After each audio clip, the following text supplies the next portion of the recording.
So Sri Krishna tells Arjuna, when the embodied soul meets with dissolution, when goodness, sattva, prevails, then it attains to the worlds of the pure worlds of those who know the highest. So if a person dies while the mode of sattva, goodness, prevails, then what happens? God explains it in this 14th verse. I feel it's very good if we just stop at the mode of sattva, goodness. The word dehavrat, embodied, is used referring to the individual soul. When the mode of sattva, goodness, prevails, when the embodied soul meets with dissolution, then it attains the pure worlds of those who know the highest and those who perform great works. The word amalan lokan is used, meaning the worlds without dirt and the pure worlds such as Swarg, heaven. It is such a principle that whatever one remembers at the time of death, and whatever state one is at the time of death, one moves in that direction and one gets a next birth in that way. Shri Krishna said earlier in the 6th verse of the 8th chapter of the Gita that yam yam va apismaram bhavam vajra ante kalevaram tam tam eva te kondeya sada tat bhava bhavita. Thinking of whatever state of being, he at the end gives up his body, to that being does he attain, O son of Kunti Arjun, being ever absorbed in a thought thereof. So thinking of whatever state of being, he at the end gives up his body, being ever absorbed in a thought thereof. His next birth and his future movements are determined accordingly.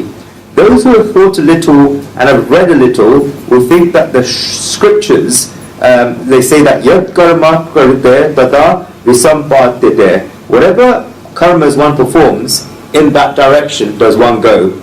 We have heard until now, so the karmas, so the motion, and that one's birth is determined by one's past karmas. Then here God is saying something slightly different, that in one's last moments, whichever mode of nature prevails, so the person's motion. Then God, which of the two should we believe is correct? Does motion happen according to one's karmas, or does motion happen according to the mode of nature which prevails at the end? It is a very popular belief, not just in the Hindu Dharma, but in each and every Dharma and Sanatana Dharma, that in one's last moments, the person should do some good work, or should be kept where he gets good feelings. We say in Gujarati that we're guests for how many days, they just live in peace. Then even doctors give the permission, because until now, they were saying that the person should eat certain things, should do certain things, and should not do certain things. But the doctor now thinks that this person is only going to live for a few hours and tells them to do whatever they want. This is because if they do not fulfill their wishes inside, then things will begin happening inside them. Rather than that, if they have a wish to eat, then it does not matter if they have diabetes. The doctor will still let them have sugar in the form of 2 sweets so that they can give up their bodies in peace. The feelings behind this are those of humanity, rather than them believing that their bodies, leaving their bodies with a sense of deprivation and with feelings of the mode of sattva, goodness. If they leave their bodies in a state of satisfaction, then it will be very good. In this way, the motion ahead is decided.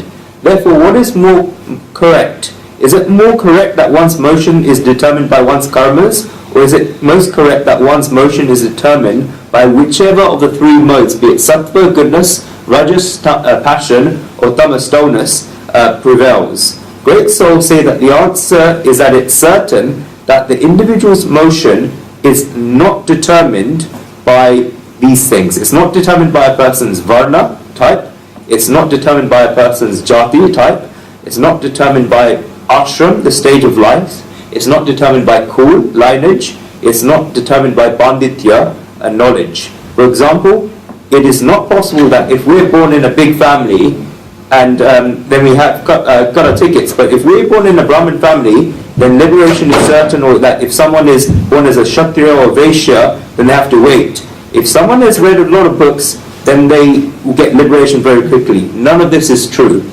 One can be of any varna, jati, ashram, kul, lineage, panditya. It's definitely true that as a result of one's past karmas, they attain a good or bad motion. But at the time of the individual's death, when this body is released, then at that time, the karmas that are sins or punya, the opposite of sins, one of the 3 modes of nature that are sattva, goodness, rajas, passion, or tamas, dullness prevails in that according to pap or punya, therefore they are interrelated. For example, if a person has performed activities of the mode of sattva goodness throughout their entire lives, then during their last moments the mode of sattva goodness will increase automatically. If a person is performing activities of the mode of rajas passion throughout their entire lives, then the mode of rajas passion will increase in them at the end. Or if a person is performing activities of the mode of tamas dullness throughout their entire lives, then the mode of tamas dullness will increase in them at the end. Their activities will result in one of the modes of nature prevailing during their last moments. Their last moments are determined by this. If a person has spent their entire lives in the stock market, and this person has a 105-degree temperature, and the doctor stands by them, measures this with a thermometer and says 105 into his ears, then he will hear it as you should sell it. At that moment, he will not understand anything else. For him, 105 means that he should sell them. This is because this is what he's done throughout his whole life. What if a person spent their entire lives in the mode of tamas, dullness? Who's heard of Bertrand Russell? He was a very famous atheist philosopher and very big thinker and philosopher of the last century in the Western world. He lived beyond the age of 100 and died at the age of 101. But he was a known atheist and he did not believe in God. He was a good person, but he didn't believe in God. And he was an atheist. And he was born in a Christian Catholic family. When his last moments came, then the other people in his house had faith, even though he didn't have faith. In his last moments, everybody in his house thought that fine, he did not believe in God throughout his whole life, but at least in his last moments he should do something good. When it was decided that he was going to leave his body, then they called the priest from the church, and the priest told him to remember God, that if he had made any mistake, then he should ask God for forgiveness, and that he should ask God to tell him to come to the kingdom of God. Bertrand Russell replied, "O God, if there is any God, then Bertrand Russell, if there is an entity called soul in him, ask for your forgiveness, if any forgiveness is possible. If Russell has committed any sins, he asks for your forgiveness, if any forgiveness is possible." He had remained an atheist throughout his entire life, and throughout his entire life he had not believed in God. How was he going to believe this during his last moments? The priest then told him to ask God for an invitation to heaven, and Bertrand Russell said that, "God, give me an invitation to heaven, if there is a heaven." He was a philosopher who had lived his entire life in ifs and buts. Even in his last moments, the ifs and buts remained. Whatever one has done throughout their entire lives, they remember that during the last moments.